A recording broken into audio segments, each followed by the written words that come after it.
Okay, so today we are going to talk about developing the shared understanding. So far, we have done two major things. Number one, we have talked about the stakeholders, how to analyze them, how to develop stakeholder engagement plan, and the communication management plan.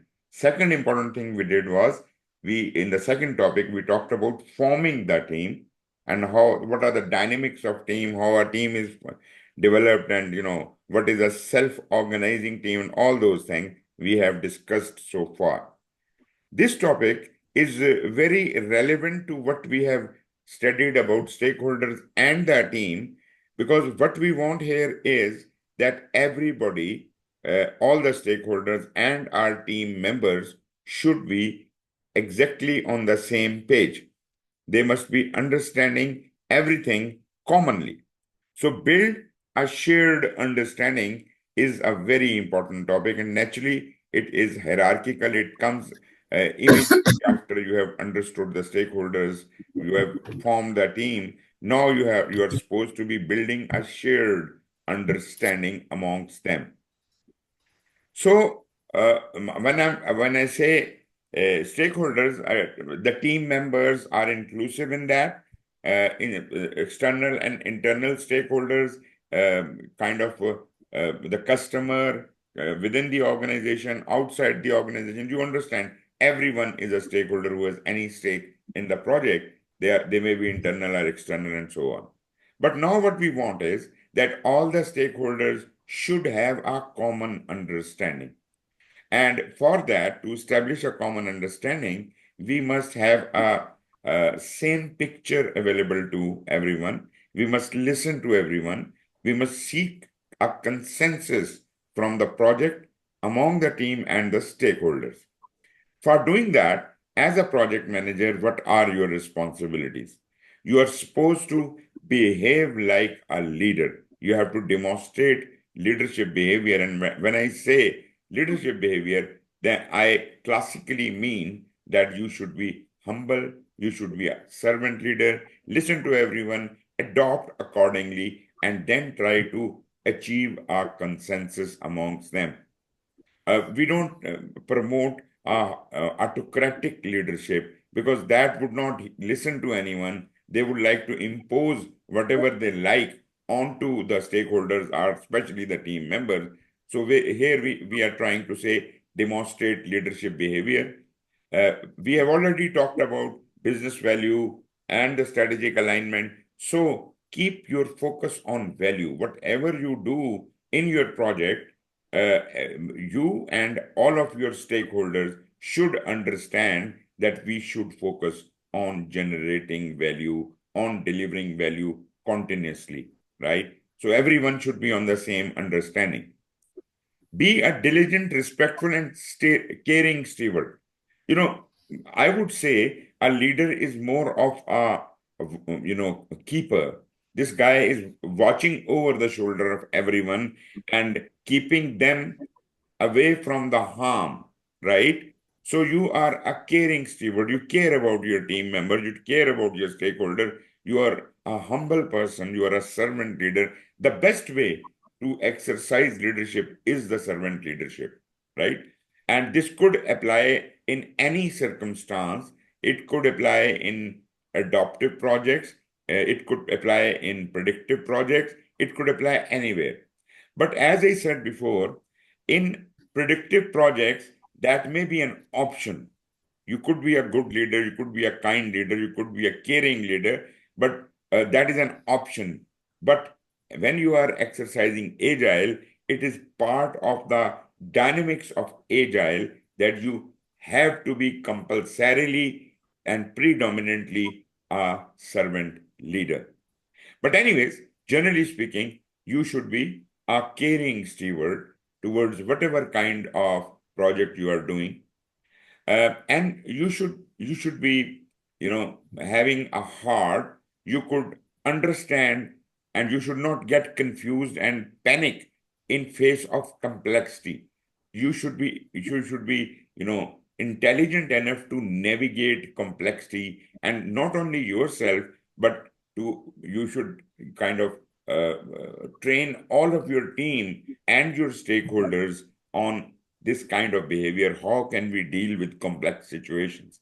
And you can get them out of that situation. Embrace adaptability and resiliency. Not talking about peculiarly adaptable or agile project, but in all kinds of project, you should be flexible. You should be adaptable. You should be resilient. That is a good characteristic of a good leader. And in this process, while you are setting up the project, you come across certain artifacts which you have to refer to as if you can communicate the spirit of the project to all the stakeholders and your team members. And the whole story starts with a project charter in case of a predictive project, and in case and alternately in adaptive projects or agile project, we have a similar document which is called a project vision statement. So generally, the whole story of a project starts from either of the two documents. And if it is a hybrid environment, you may have both of them. But anyways, we understand that project charter is an authorization. It is an order by the project sponsor to the project manager to mobilize the resources. Whereas project vision statement is a kind of a similar thing, but if I can just put it in short words, there is no ordering in project in adaptive project. So it is more of a vision statement being shared with the project manager, and project manager shares that with all of the team and stakeholders. So basically, you have to exercise these good characteristics of a great leader, and at the same time, you must seek consensus amongst all your team members and the stakeholders. So this seeking this consensus and bringing them all on the same page is called building a shared understanding. And for that, you need to provide them some kind of guideline which oozes out of the project charter with the basic artifacts which we talked about, and the project vision statement. They could be and or both could exist, or one could exist. That will serve the purpose. So share those project agreements or documents or artifact, the vision statement and project charter with your stakeholders and your teams, as if everybody understand why are we here, what are we doing in this project. They all must have a consensus on that. And if there is any difference of opinion, that must be discussed and laid to rest. Everybody should always remain on same common understanding. But if there is no common understanding, if one group of people is having a different understanding of the same thing and another group of people are having another understanding, then probably it is the responsibility of the project manager to bring them on the common and shared understanding. This is called gaining consensus among the team members or the stakeholders. So agree or negotiate to reach agreement and buy-in. That is, you understand all of the stakeholders separately. Just a moment, just a moment. Okay.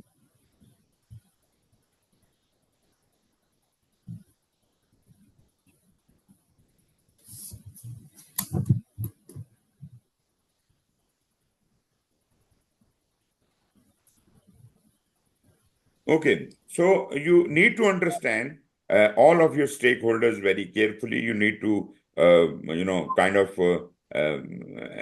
when you hired your people, you have an understanding what kind of a person, what kind of a specialist a person is. Similarly, you have analyzed all your stakeholders, so you are the best person to understand what they want, what are their interests in the project, and now you have to align their interests with the interest of the work of the project, right? So you have to share those agreements, get their buy-in on them, and as you remember, we talked about stakeholder engagement assessment. You have done that. You know what stakeholder when they joined the project, where they were, what they wanted, and now what you want them to understand. You want to bring them on a desired state of engagement, right? So their current state and their desired state, naturally, this is in your hands. You are managing that. You are managing that kind of engagement. So you are responsible for gaining that kind of consensus, right? Then whatever those two artifacts are, whatever the project charter or the vision statement, whichever case is true in your case, uphold that agreement throughout the project. I do agree that there might be certain updations or amendments to these documents due to the higher level, interference, and naturally we are being adaptable, we are being flexible, we are going to absorb it, and we are going to bring everyone with on consensus on that, and we'll build a shared understanding. So for communication, use open and reliable communication methods and your leadership power skills. So a lot of your soft or power skills are required for throughout the project while you are communicating with everyone in the stakeholders and your team members. And that is exactly why it is said that 90% of a project manager's time is spent exclusively in communications with stakeholders and team members. So you must understand that you are not supposed to micromanage, you are not supposed to do all of the work by yourself. Let the team and the people do their job, and you should watch over them. You should establish a reliable and open communication structure where you can pass on, advise them, you can gain a shared understanding. If there is a problem, you can negotiate, you can resolve the conflict, and things like that. It is all about communication. As far as the vision statement is concerned, well, we do agree and understand what a vision of the organization is. That is all right. But, and naturally, under the vision of the organization, we had the mission, we have the goals, we have the objective, and ultimately, all our work, whatever we are doing in an organization, is supposed to be aligned with all this, right? But here I am talking about the project vision statement that happens mostly in cases of adaptive agile projects where we don't have a document like a charter, right? There is no order, but basically there is a vision statement which is coming out of the business case which was created. Why are we doing this project? The vision statement comes out of that document. And although this is a basic document in agile project, but I don't mind if you can have this kind of document in even in a predictive project. But predictive project mostly recognizes a order, and that is a charter. Anyways, I don't mind if you have both of these documents in a predictive project, or you can have both of these documents in an agile project. But as we understand, generally project charter is applicable to predictive, and project vision statement, which is a much softer term and much softer concept, that is applicable to the agile or adaptive environment. Anyways, whatever that is, whomsoever is your project sponsor or executive or project director, that is the person who is the architect, who is the author of these relevant documents. Project sponsor or project executive, or maybe you may be calling that kind of person in your organization as a project charter. So that person, when they create this vision statement or the charter, they are supposed to include a clear vision of the desired objective. And also that document should explicitly portray how this project, whether predictive or agile, whether charter or a vision statement, how does it align with the organizational strategic goals? So if you have done that, in a way, you have given them the project vision, right? So in a way, I can say that this project vision is already present in a project charter, if you want to call it a project charter or whatever you want to call it. But the initial document created by the project sponsor is serving that purpose. And you may have to refer to this document because this is the parent document. This is why this project came into being. This gives you a reason to go on. So you have to refer back to this document continuously throughout the life of the project to maintain your alignment, right? And this document is created by project sponsor or executive, right? Not the project manager. No, it's not created by the project manager. It is given to the project manager. Project manager is a receiver of this kind of document, right? But he or she is supposed to maintain alignment with that document. Either it is a project charter or a vision statement. He has to maintain alignment throughout. The interesting thing is you can't change it, but if somebody changes it, say the executive has amended it during the project, the charter or the vision statement has been amended by the executive. Naturally, that person may have their own reason for that. Then you will align yourself automatically according to the latest updation or latest version of that document, right? Although I have very seldom seen charters or vision statements changing during the life of the project. This would be more true in an adaptive project because adaptive project is highly flexible. In predictive projects, we don't see charter ever changing. But I have personally worked on some very huge projects, and in one of the projects we were working with PMI, and right in the middle of the project, PMI amended the charter. They changed the charter. They added new requirements to the charter. And I, as one of the team leads, I was really very much bothered about it, and I complained to the team, to the project PMI, that in this project why have you changed the charter? Which rule of PMBOK are you following? Because PMBOK does not say that charter can ever be amended. In those days, PMBOK was probably in third edition, I think, and PMI got into a meeting with me. I was there in one of the meetings in USA, and I had a meeting with some responsible people. They made me understand this is a evolving standard. It is not all that is written in the standard is going to be true forever. The things are going to change. So ultimately, this thing has been now included in it that is the responsibility of the executive or the sponsor to write this document, and they can also amend it if needed.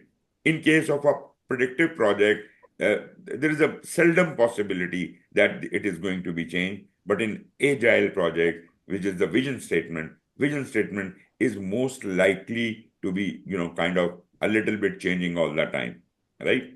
So anyways, whatever the current version of these documents are, you are supposed to keep yourself and your team and your stakeholders in alignment with that, gain consensus with them, and bring them on a common understanding all the time.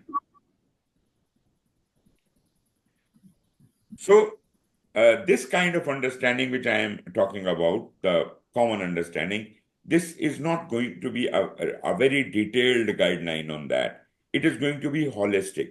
It's a broad understanding that we are supposed to be walking in direction of north. Everybody should understand we should be walking in direction of north. Now, which path you are going to be taking, how are you going to go about it, that is all within the project activities. They will be planned by the project manager and his team.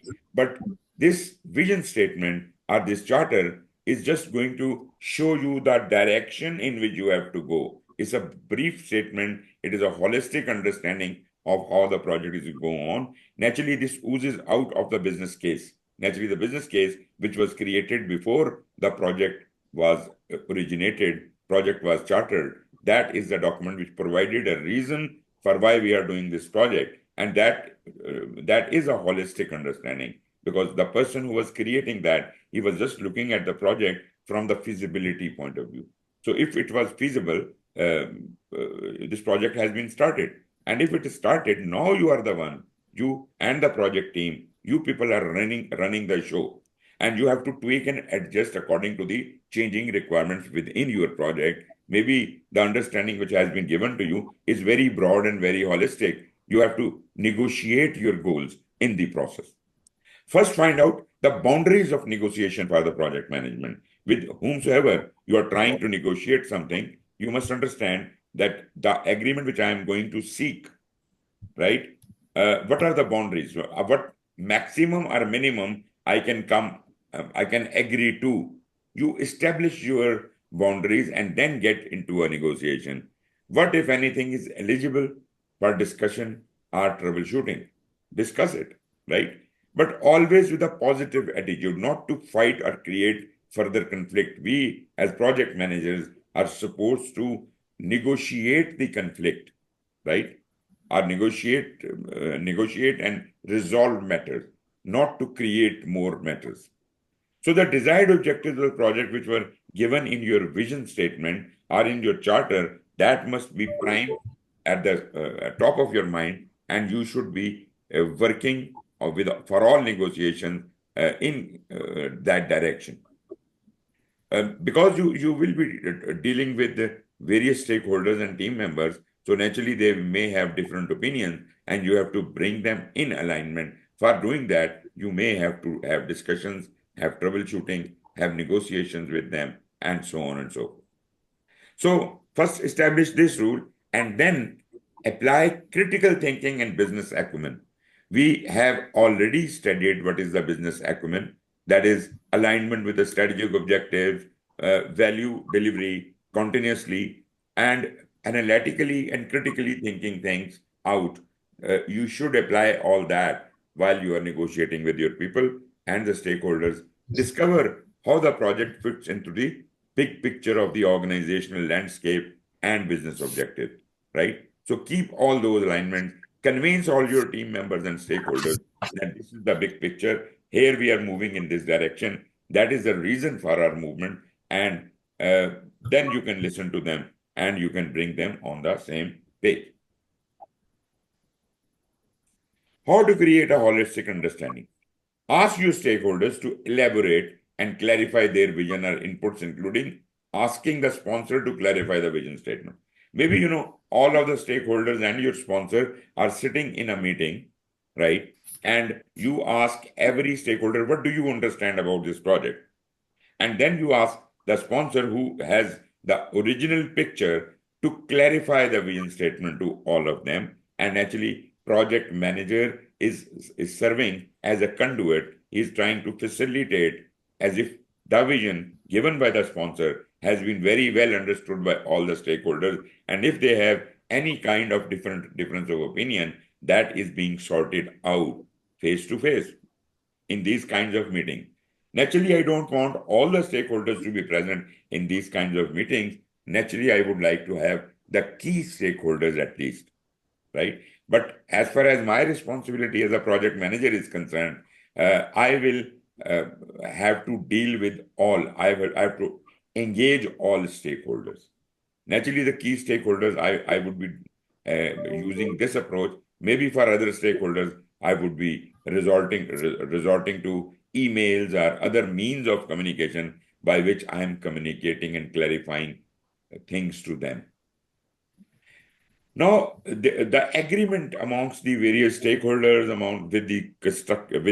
with the customer, with the vendor, with the supplier, all of those, these could be written down. Whatever we have a common understanding we have gained, and we have agreed. Those agreements could be in various shapes. They could be contracts with the external parties. They could be MOUs, service level agreements, letter of agreements, verbal agreements, communication like emails and other things which you can refer to as a legal document, that yes, you have emailed that you will do this job and now you are not doing it. So that could also serve as an agreement, an email even. And the statement of work. Statement of work is generally issued before you get into an agreement, right? When you want to hire a contractor, you want to outsource some job to someone, you give your statement of work. What do you want to get done by the contractor or the third party, right? That statement is called statement of work. This is not concerning the whole project. Many people confuse it with the scope of work. Statement of work is not the scope of work. This is a statement of work of that portion of work out of the project which we want to outsource. Maybe we want to buy some raw materials for the project. So we will create a statement of work for buying the raw materials. Maybe we want a portion of project to be done by some vendor or some subcontractor. So we will create a statement for that, and we will ask them to submit their bids and all. And then ultimately we will get into a contract with them. I hope this much is quite understandable. Anything you don't Yeah. understand so far? I know that's pretty clear. Very good, very good. Okay, do you remember we have referred to these two documents? Uh, we refer to the business documents, right? These are not the business document, but we refer to the business documents. What were the two business documents? Can you remember that? Business documents were the one was the charter, and the other one I cannot recall. The answer is wrong. You may have Okay. to think again. Business documents were created by the business analyst. Business analyst does not create the charter. Charter is created by the project sponsor. Project sponsor comes into play only after the business case has been approved. Business case has been approved. Business case is based on a business need. The business analyst understands the business need of the organization, and based on that, he could suggest that we can do some project according to that business need, and that is going to benefit the organization strategically, and so on and so forth. So this all is the business case. And once he presents this business case to the top executives of the organization, they may decide to approve or reject it. If it is approved, only then a project sponsor is nominated. Project sponsor is like a project director or an executive. He is specifically made accountable for the project. This guy then hires a project manager, gives him a charter, he charters him to do this job, orders him to do this job, and gives him the authority, all authority required. So in a way, what I'm trying to say that the project charter is created after the business case has been approved. So that cannot be the business document. So what could be the business document? Can you now think of? Business case. Very good. And there was one other thing associated with business case. While you were developing a business case, you were, as a business analyst, also supposed to develop a benefit management plan. Remember Yeah. our discussion about the benefit management plan? So business Yes. case and benefit management plan, both put together, are called business documents. These are the only two documents that are to be created by the business analyst at that stage. But these documents are going to be provided to the project manager as if he or she can refer to them while he's planning his things in the project. Anyways, so that is about the business document, but specifically talking about the business case is a documented economic feasibility study. For feasibility study is inclusive in the business case. Probably I mentioned it to you. Consider you yourself as a lawyer. You are going to a court to defend your client. So you are fighting a case. You are presenting your case to the judge and trying to convince him that the point of view of your client is correct, right?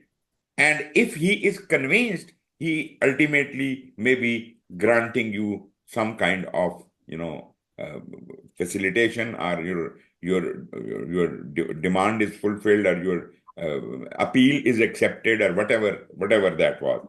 So just like that, every case a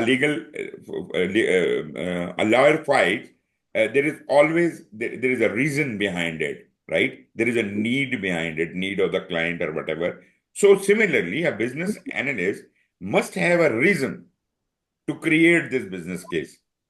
right? That reason is the business need. And based on that, the business need, we create a business case in which the instrumental portion of it is the feasibility study. It could be economic feasibility study, or maybe, you remember we have talked about pest lay analysis and take-off analysis and all that. They all could be part of, all or some of them could be part of your feasibility.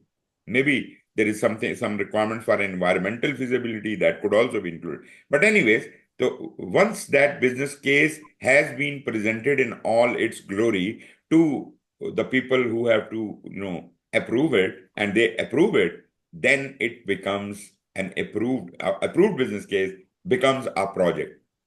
Now it has to be assigned to a project sponsor.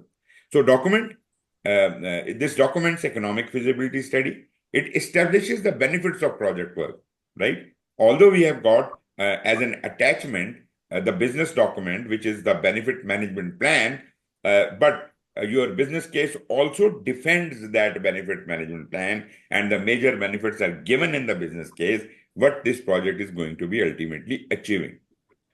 Provides a basis for authorization of further project activities.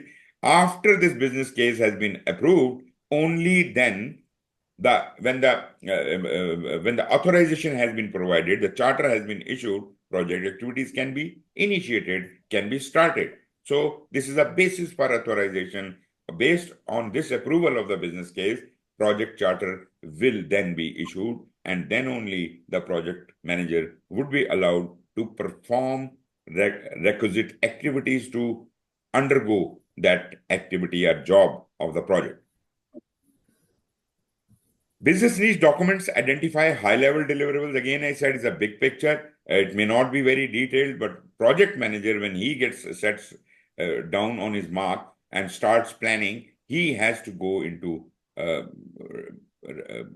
respective level of detail about each deliverable, how every activity has to be done, what resources are required for each and every. The real-time detailed calculations and estimations all are to be done by the project manager. All the estimations which were done by the business analyst were arbitrary, were holistic, may not be very accurate. But that the business analyst has just proven the case in front of the top strategic leadership that this project, if it comes into being, it does matter, it will deliver some kind of value. So he has just proven based on the holistic picture. That holistic picture has been provided to you through charter or the vision document. And ultimately, now when you get down to it, you will identify the details, project manager and his team. So this business case, the formal business case, is a prerequisite for all the activities which are to be done by the project manager later. It describes the requirements broadly, what needs creating and are performing, and you then dig down on it. You can go into further detail, and ultimately that would be the job of the project manager to not only explore it further and plan it accordingly. Negotiate and agree on project success criteria. That is one of the very important things. And probably when you are doing that, you have to get in touch with all the stakeholders and ask them, what do you think? What does the success mean to you? Right? Every stakeholder, how that stakeholder is going to be happy, what would determine success for that stakeholder from this project. Try to capture all that data and then bring them all on a common ground. All stakeholders should be on the same, agreed on the same success criteria. Whether you communicate that success criteria to all of them, or you present this to all of them and somehow bring them all on the same page. Gather expert judgment on technical success criteria. There could be some technical accomplishments which will determine your success. That could be included in the success criteria. There could be some other social needs, or maybe organizational needs, which could be part of that, or stakeholder needs, which could be part of their success criteria. Check your organization for that. If your program, your operations, your KPIs, what are the KPIs you as an organization are following? What KPIs would affect your project? What can be inherited as a success criteria for the project? What are the previous lessons learned on earlier project and historical data, and how could that guide you in establishing the success criteria? What is the quality policy of the organization? What are the compliance requirements regarding to that? And what is going to be your user acceptance testing requirements, right? From project to project, these user acceptance testing requirements might be different because they are relevant to the end user or the customer, right? So that would be part of the agreement or the contract you are having with that party, and naturally that would be called user acceptance testing requirements. For a predictive project, naturally things are not supposed to be changing very frequently, so you would be reporting and verification criteria for the objective that would be established, identification of deliverables and objectives of the acceptance criteria for each objective. For each objective, you should have certain acceptance criteria. And generally, as I'm saying, that in a predictive project, whatever you establish as the acceptance criteria generally does not change. And if it has to change, it has to go through a rigorous change control procedure. The mechanism to bring any change in a predictive project would be a little complicated and would be a kind of restrictive. But on the other hand, in Agile, we have a completely different way of doing things. We do not have a change control mechanism at all, because in Agile, change is free. There is no procedure for bringing the change. We are highly adaptable. We change our plan according to the changing needs of the stakeholders. Therefore, the definition of done may be specified for the project broadly, right? In addition to iteration outputs. So we will keep into account the overall quality policy or environmental policy or whatever is going to be affecting us. But generally, the requirements given by the customer are changing all the time, and we are determining the acceptance criteria for each and every requirement and each and every user story there and then. So we will fulfill all what the customer is saying, and if they change it, we don't mind, we will do it again, right? But you see, in Agile, we are highly flexible, right? So that actually there are two separate terms in Agile. In predictive, we just say acceptance criteria, but here we have acceptance criteria for each user story plus a definition of done. This definition of done is actually compliance to the organizational, kind of policies, quality policy, and this policy, and compliance to those things is the definition of done. And that applies only when we deliver something to the customer, right? While I'm showing a demonstration to the customer and customer is happy with it, I have delivered something to the customer, but not physically, right? In that case, I don't need to comply with the quality or other requirements. I just need to comply with the customer needs, right? So those customer needs are associated with the requirements of the customer, and they are part of our acceptance criteria of each user story. But once at the end of our release, when we are supposed to deliver a package of physical deliverable, tangible deliverable to the customer, that is the point. All the acceptance criteria which have been accepted so far will all have to go through the definition of done. They will not be handed over to the customer until and unless all the compliances, quality compliance, environmental compliance, and all those things have been done. That is called the definition of done. Acceptance criteria is just the user acceptance for each user story. On the other hand, in a predictive project, because we are anyways not delivering anything throughout the life of the project, we either deliver something at the end of a phase or at the end of a project. So basically, that is the point where we are doing all the acceptance criteria. and also all the compliances, right? So we don't have two separate terms for acceptance criteria there. Definition of done is not a terminology used generally in predictive. When we say acceptance criteria, it is understood that it is the acceptance criteria for all the requirements of the deliverable plus all the compliance, additional compliance requirements. So one term, acceptance criteria, is sufficient to cover all that ground. But in Agile, because we are delivering continuously after every 2 weeks, we are delivering something, then we are talking about the acceptance criteria for each user story. And at the point when we have to physically hand over something to the customer, at that point, a definition of done must also be completed, which would be compliance to whatever policies and rules we have in the organization. I hope you understand my point, or you have any question about it. No, that is clear. But sometime in Agile, we also have like acceptance criteria. But I Of think it course, varies from team to team what they yeah, put in their definition of done.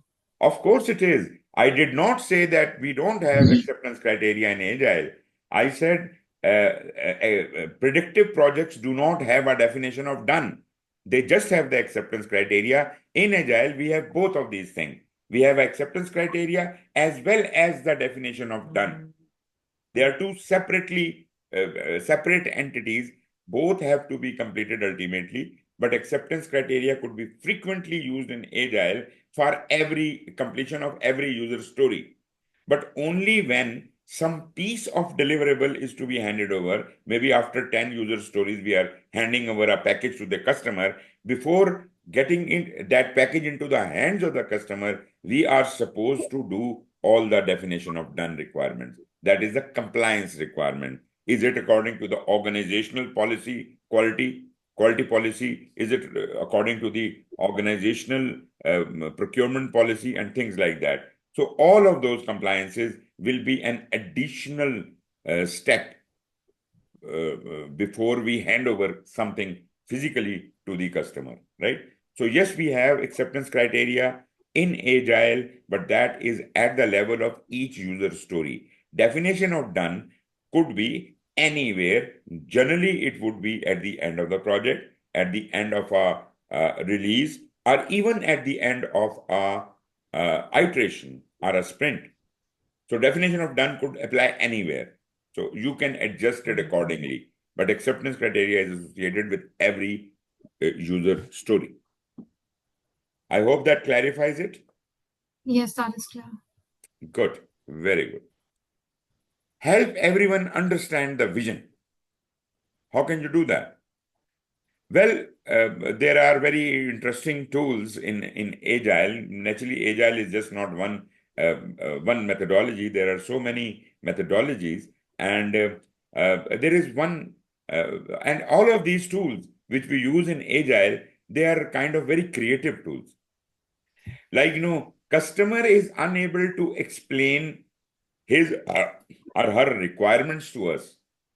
How can we make the customer understand what he wants to tell us?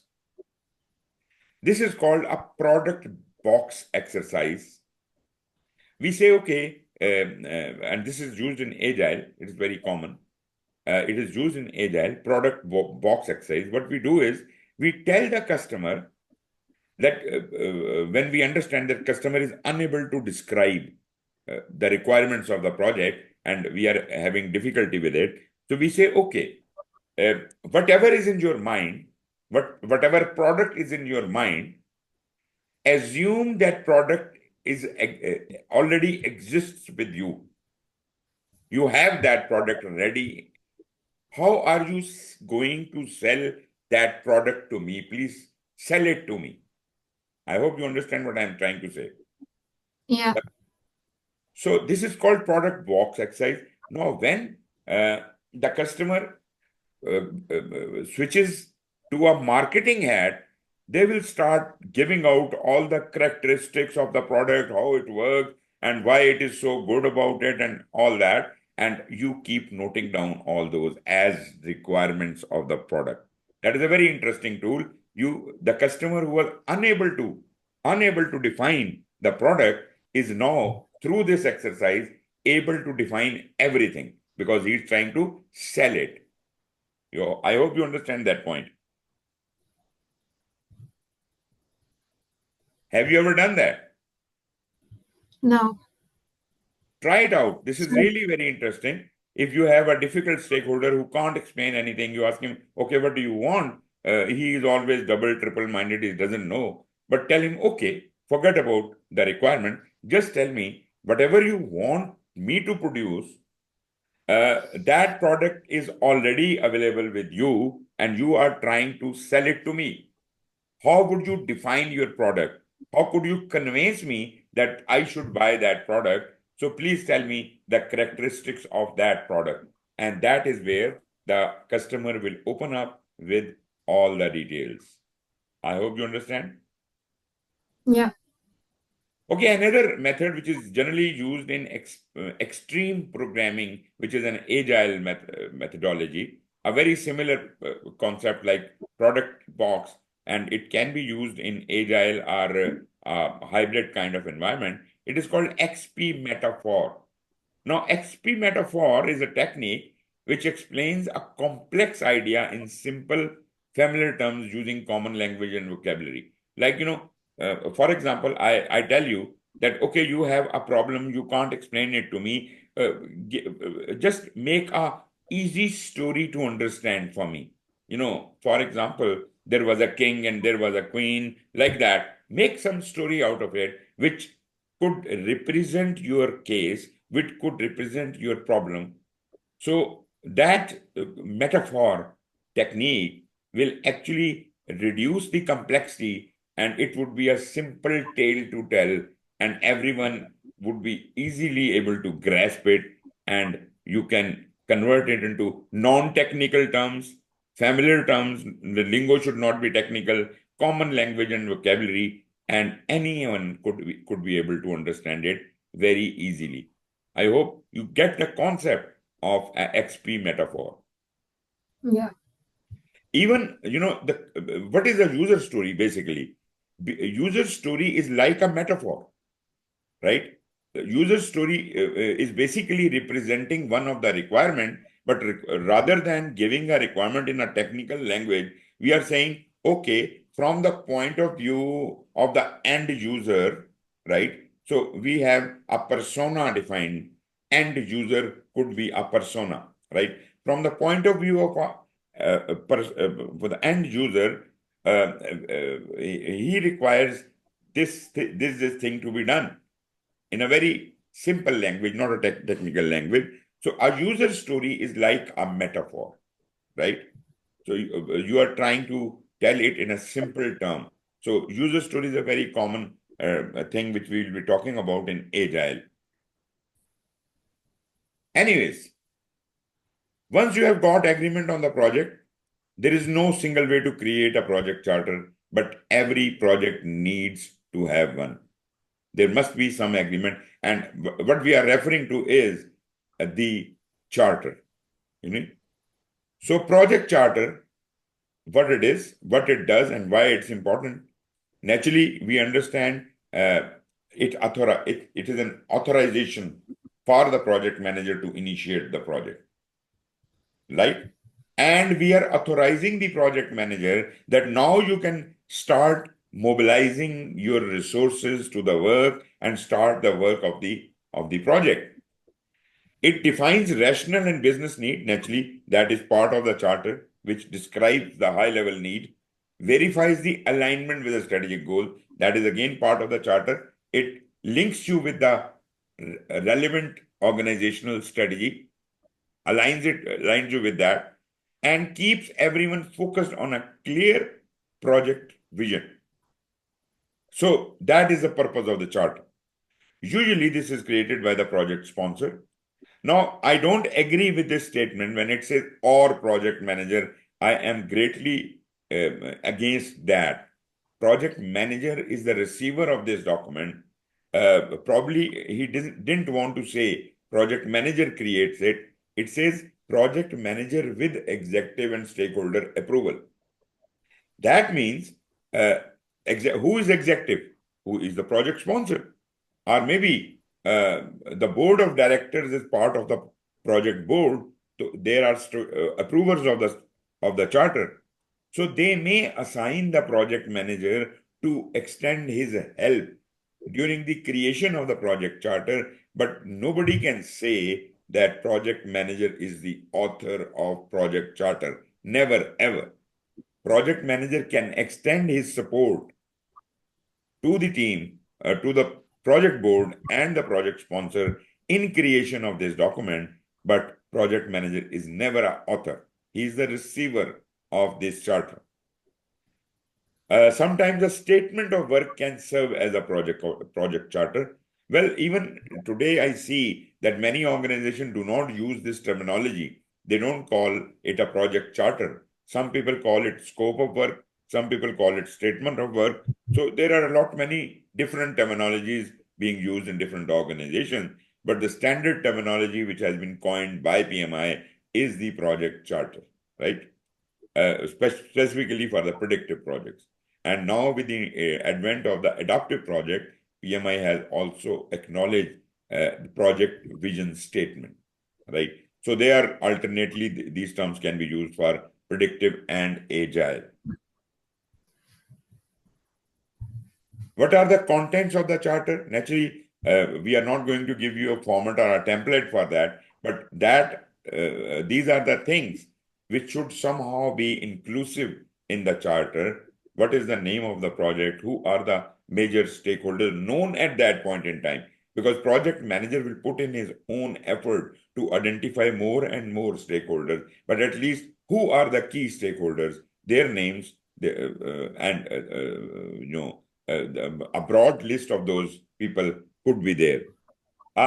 Outline description of the project, including any preliminary requirements, or if the business analyst has established some kind of measurable objective, they could be provided in your project description.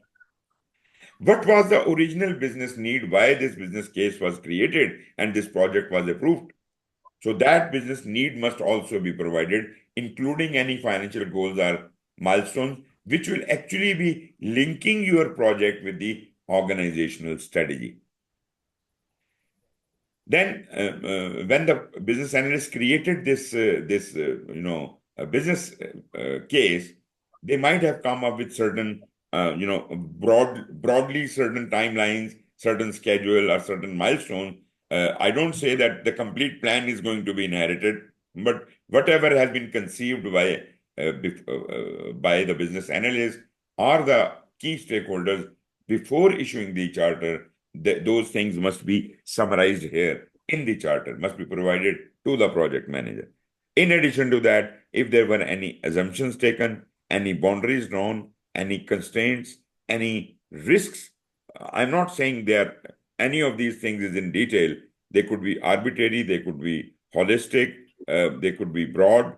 So yes, of course, anything is welcome, as much as can be provided by the stakeholders, by the sponsor, by the business analyst. All those things are welcome. And along with that, they may tell you approval requirements or the approved budget for the project, right?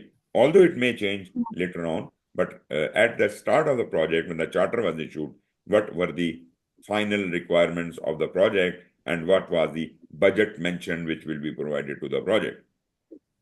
Information from the business case, naturally, business case would be provided and the benefit management plan would also be provided. I would say the business documents, both of them, business case and the benefit management plan, will be provided alongside the charter. And that would include the success and exit criteria, whether if the project, when the project will be declared a success, that is a success criteria.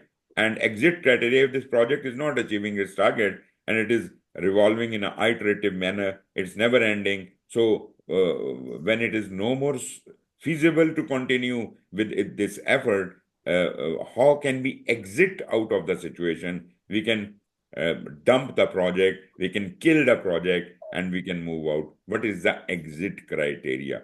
So all these things must be mentioned in the project charter. And naturally, who writes the project charter?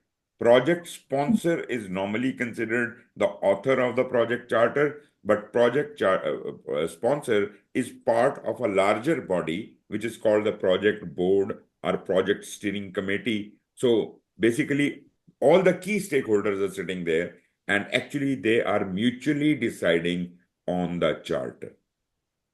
Maybe they delegate the authority to sign the document, the project charter, to the project sponsor, or they may decide that the whole board will sign it. I have seen project charters which were signed by all members of the project board. Or say there were 12 members, all 12 have signed it at the bottom of the charter. And I have also seen charters where only the project sponsor has signed it. That means that the project board has delegated the responsibility of signing the project charter to the project sponsor, right? But project sponsor is usually the representative of the project board who directly interacts with the project manager all the time. I hope that makes things a bit clear. If you have any doubts. No, I have no doubt. This is a sample of the project charter. It is not exactly the format you should be using, but I would still say this is a good format. This is a very good format because it covers almost everything in a single page. You see, such a simple document. Charter is supposed to be simple. Charter should not be 200 pages long document. It should be simple, brief, to the point, and you see, it tells you the name of the project, the name of the project manager, the name of the project sponsor, email address of the project manager, his phone number, from where he belongs, what is the organizational unit, which is managing all this thing. Then we have got what is the estimated cost of the project. That is coming from the business analyst or the business case. So the approval has been for 10 million, but naturally you will have to do your own calculations, and maybe you can do it in less or more money. So that would be dealt with later. What is the expected savings? So far, we may not be having any saving. Maybe in future, we can fill in this column. Expected start date, expected completion. So these are the basic information. Then we come over to the project overview. See, he has not wasted a lot many words. Problem or issue, one liner. Rehabilitate commercial property in downtown Oasis town. Purpose of the project, again a one-liner. Establish a profitable commercial development and community partnership in Oasis town. That's it. Business case is attached, right? And it has been approved by E. Lowy. Who is E. Lowy? Eugene Lowy is the project sponsor.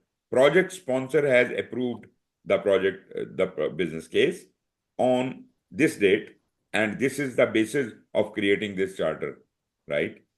What are the goals and metrics? Yes, please. No, I'm just repeating, right? Okay. Goals and metrics. Again, a one-liner. Always be brief in your charter. Don't try to waste a lot of ink and paper. Building code and other local government compliance with the historic district construction. That's it. This is our broad goal for the project. Expected deliverables. Rehabilitate 128,000 square meter indoor and outdoor space to meet municipality standards and compliance with National Heritage and Conservation Board standards oblique property management entity established with Oasis Town partner secure 14 to 18 highly reputable commercial tenants. That's it. That is the deliverable, expected deliverable, right? Further details may be looked at from the business documents, or they can be further, created by the project manager based on this charter. If there are any risks or constraints or assumptions to which up till the business case creation, you could list down those things. For example, there could be a couple of them, not all of them, like site in historical conservation zone. So that could be a thing to consider. New vendors for specialist glasswork and machinery might be required, physical retail market stability, resistant key stakeholder, and so on. You can understand that this is not a detailed list, but this is whatever was available uh, regarding risk constraints and assumptions that have been given out in point form. Then it Yeah. comes over to the scope of the project and what is within the scope and what is outside of the scope, right? It is drawing the boundary for the project. What is within the scope? Manage construction contractors and site development. Conduct marketing and advertising to secure 14 to 18 high quality tenants to anchor commercial space. Work with community partners to establish socially beneficial community spaces and programs, and manage project budget funded by external grant within compliance. So you see, this is all within scope. What is out of scope? Architectural work, interior and exterior, is the work of the OSS architect, and it is not the responsibility of the project manager. Building work is the responsibility of XYZ general contractors and ZYX specialist contractors. So they will deal with it. That is out of scope for the project manager. This is subcontracted or something like that. And third thing is external grant fund management is again out of scope for the project manager. So it is explicitly defined what a project manager's scope is. Then it also gives you a tentative schedule, which may not be very accurate. It is all based on the work of the business analyst, whatever he is created in the business case. So what dates had he anticipated when the team will be formed, when the phase 1 will be started, done and completed in phase 2 and phase 3. So a broad timeline would be shown in this tentative schedule. After we have this charter, we can have, when charter has been issued. Kick-off meeting. What is a kick-off meeting? What do you understand, Saba, when this kick-off meeting is happening and why?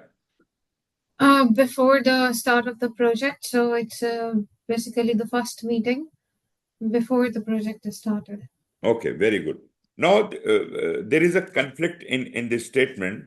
It would differ from for a small project to a large project. A small project can be kicked off immediately after the charter has been issued, right? Because with a very little planning, we will get into the actual work of the project, and naturally, we don't have to bother about the planning to be approved, and then before we get into the physical doing of the work, that the execution of the project, that generally should stand for kickoff meeting. But because there is not much of a difference between the issuance of charter and the start of the execution, so planning may not take a lot of time. So we say, okay, for a small project, we can kick off immediately after the charter whenever our team is ready, our stakeholders are identified. Team is formed, stakeholders are identified, let's kick off the meeting. You can do that for small project, but for large project, you have to complete the planning, make everyone understand how we are going to go about it. It may take a couple of months for a large project. Maybe it can take a year or two for a construction project. It could be as long while we are planning the thing. Like, you are trying to build a large dam, right? So what do you think the planning time would be? Like 2 years, 3 years, something like that? Because the project Yeah. itself is like 10, 20 years long. So 2, 3 years of planning is no problem for a dam. So when all the planning has been established, when we are getting to launch into execution, normally for large projects, kickoff meeting should happen at that point in time. I hope now you understand when the kickoff meeting is happening. Yeah. Okay, the purpose is to establish the project context, assist in team formation, and aligns the team and stakeholders with the project vision. So I think these purposes are fulfilled in both the cases. And a small project where we kick off immediately after the charter, and in a large project where we kick off after all the plans have been made and approved, and now we are going to execute. So before getting into execution, we celebrate, we announce the kickoff meeting, and that is like a motivational event after which people are energized and they start into the actual work of the project. Okay, from the organization side, the project initiation is announced. They share an understanding of high-level vision, purpose, and value in shape of a charter. Sponsors are identified, key stakeholders are identified, and a project manager is identified.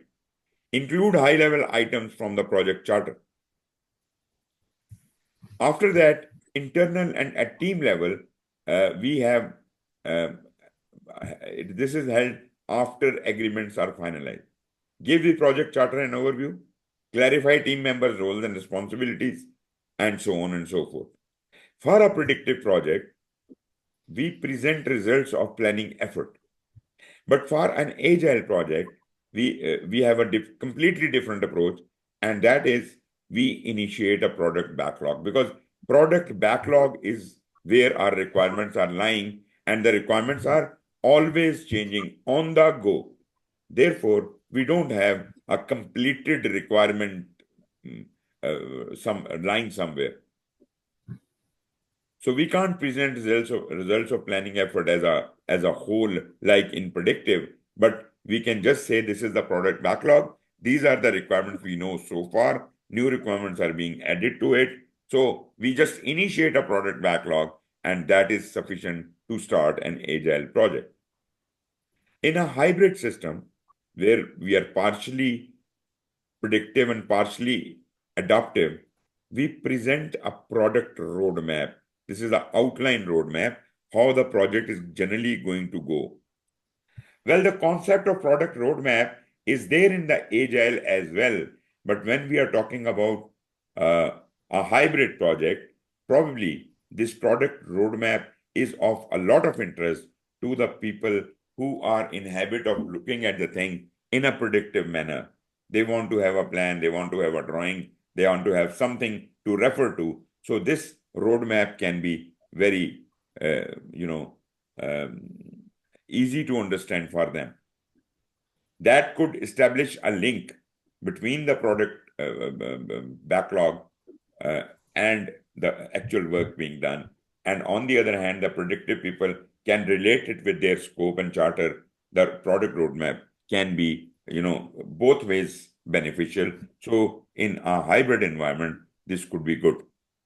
So at the kickoff level, these things are done. Question for you. A business determines that the project you are managing must be based on a plan-driven project management approach. This is partially due to the SMART objective. I hope you have heard about SMART objectives. Yes, I have. Yeah, simple, measurable, and so on. So what does the T stand for? In SMART objectives, what does the T stand for? Technical. Okay. Think again. Is this timely then? Timely. Timely is the correct answer. Which two of the following are components of a project agreement? Answer is already visible to you. Pricing and payment terms and incentives and penalties, that are the components of any project agreement. Project agreement is just like any other agreement. But this is internal. Project agreement is internal. A contract is with an outside body. So the component of project agreement could be pricing and payment terms and the incentives and penalties, not the team members. That is not to be decided at the level of charter. Not the complete product backlog cannot be given, even if the project is agile. We cannot provide a complete product backlog because product backlog is evolving. Even for the adaptive project, if we have to have a product backlog, it cannot be complete in the beginning. It cannot be part of the charter. Which two of the following should be included in a project charter? Two of the things. We have four options: measurable objectives, detailed deliverable list, key stakeholder list, and change request form. What is A it? and B. A and B. Measurable, objective, and detailed deliverable. Okay. We are talking about a charter. Do the charters have a detailed deliverable list? No. No. No. So what Then else? key stakeholder Key list. stakeholders. Yes, of course. So these are the two right answers. So we are done with this portion, and then we enter into the project approach. We have already been talking a lot about the hybrid and the predictive and the adaptive. Now is the time when you have been given the charter. Now is the time you can decide which approach you will be adopting, whether you will be hybrid, or you will be predictive, you will be adaptive, or you will be somewhere in, some other method, maybe lean, maybe some other life cycle you are trying to adopt. So you decided as a project manager. So it will differ, the decision will differ from project to project. But before I can start this, we can always have a little break. So Okay. what time is it for at your end? 5:20. 5. Okay. Is it some kind of a lunch, dinner, or something time, or a normal break? I think a normal break should be good. 15 minutes, can we take it so I can have Yeah, a coffee? of course, of course. Let's have a Okay. 15-minute break, and I will just initiate the counter for that. You can go Or and we can have, also have 20 yeah. minutes. I mean, that's also fine by me. Do you want 20 minutes? Yeah, we can take 20 minutes and I can have a quick coffee Okay, and then. fine, fine, fine. You can have that Okay. break. 20 minutes, the Thank you. counter is on. Okay, thanks. Thank you very much and take care.